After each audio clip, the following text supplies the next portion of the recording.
Kasaragod ഉപ്പളയിൽ ambulance ഉൾപ്പെടെ 5 വാഹനങ്ങൾ പരസ്പരം കൂട്ടിയിടിച്ച അപകടം. ആംബുലൻസിലുണ്ടായിരുന്ന ഒരു സ്ത്രീ മരിച്ചു. കണ്ണൂർ സ്വദേശിനിയായ ഷാഹിനയാണ് മരിച്ചത്. വിവരങ്ങളുമായി ഷെഫീഖ് നസറുള്ളുണ്ട്. ഷെഫീഖ്, എങ്ങനെയാണ് ഈ അപകടം ഉണ്ടാവുന്നത്? ഒപ്പം തന്നെ പരിക്കേറ്റ മറ്റാളുകളുടെ ആരോഗ്യസ്ഥിതി എങ്ങനെയാണ്?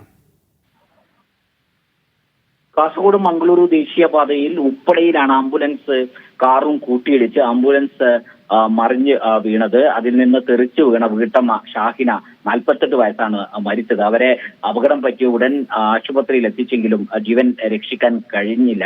കണ്ണൂരിൽ നിന്ന് 9 വയസ്സുള്ള രോഗിയായ മകൾ റിയ ഫാത്തിമയെയും മറ്റു ബന്ധുക്കളെയും കൊണ്ട് മംഗളൂരുവിലേക്ക് പോവുകയായിരുന്ന ആംബുലൻസ് ആണ് ഇങ്ങനെ അപകടത്തിൽപ്പെട്ടത്. ഗുരുതരമായി പരിക്കേറ്റ ഷാഹിനിയെ മംഗളൂരുവിലെ സ്വകാര്യ ആശുപത്രിയിൽ എത്തിച്ചിരുന്നെങ്കിൽ അവരെ രക്ഷപ്പെടുത്താൻ സാധിച്ചില്ല. അപകടത്തിൽ ഷാഹിനയുടെ മകൾ റിയ ഫാത്തിമ, സഹോദരി ഷാജിനയുടെ ബന്ധു അസീബ്, ആംബുലൻസ് ഡ്രൈവർ അക്രം എന്നിവർക്ക് പരിക്കേറ്റിട്ടുണ്ട്. ഇവരെ ആശുപത്രിയിൽ പ്രവേശിപ്പിച്ച് അവർ ചികിത്സയിലാണ് ഉള്ളത്.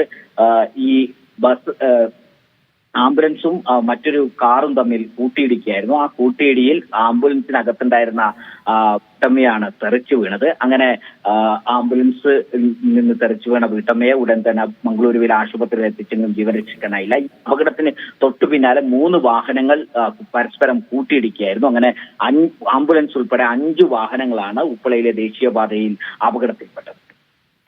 ശരി, ഷെഫീഖ് നസറുള്ളയാണ് വിവരങ്ങൾ നൽകിയത്.